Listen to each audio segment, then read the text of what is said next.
السلام علیکم ورحمۃ اللہ وبرکاتہ۔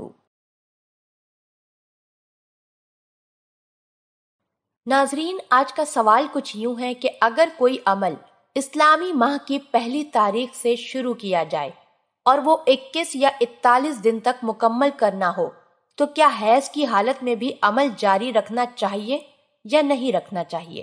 چلتے ہیں اس سوال کے جواب کی جانب۔ اس سوال کا جواب یہ ہے کہ اگر عمل قرآن پاک کی آیت کا ہو تو ماہواری کے دنوں میں عمل کرنا جائز نہیں ہے۔ اسی طرح ایک اور سوال ہے۔ سوال کچھ یوں ہے کہ جب عورت سر میں کنگھا کرتی ہے تو عورتیں کہتی ہیں کہ سر کے بال پھینکنے نہیں چاہیے، ان کو اکٹھا کر کے قبرستان میں دبا دینا چاہیے۔ چلتے ہیں اس سوال کے جواب کی جانب۔ اس سوال کا جواب کچھ یوں ہے کہ عورتوں کے سر کے بال بھی سطر میں داخل ہیں، اور جو بال کنگھی میں آ جاتے ہیں ان کا دیکھنا بھی نامحرم کو جائز نہیں، اس لیے ان بالوں کو پھینکنا نہیں چاہیے بلکہ کسی جگہ دبا دینا چاہیے۔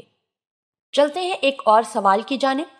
سوال یہ ہے کہ میں ایام مخصوصہ میں پیشاب کے بعد استنجا کے لیے پانی استعمال نہیں کرتی کیونکہ مجھے ڈر ہے کہ پانی کا استعمال نقصان پہنچائے گا۔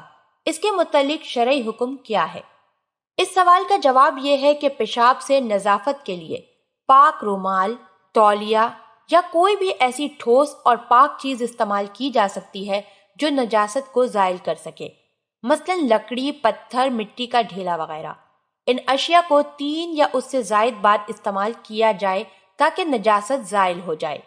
احادیث طیبہ میں استنجا کا پتھروں سے جو حکم ہے وہ عام ہے، مرد اور عورت دونوں کے لیے مستجب ہے، اور مجبوری میں ہی نہیں بلکہ عام حالات میں بھی کرنا چاہیے۔ اللہ پاک آپ سب کو اپنے حفظ و امان میں رکھے، آمین۔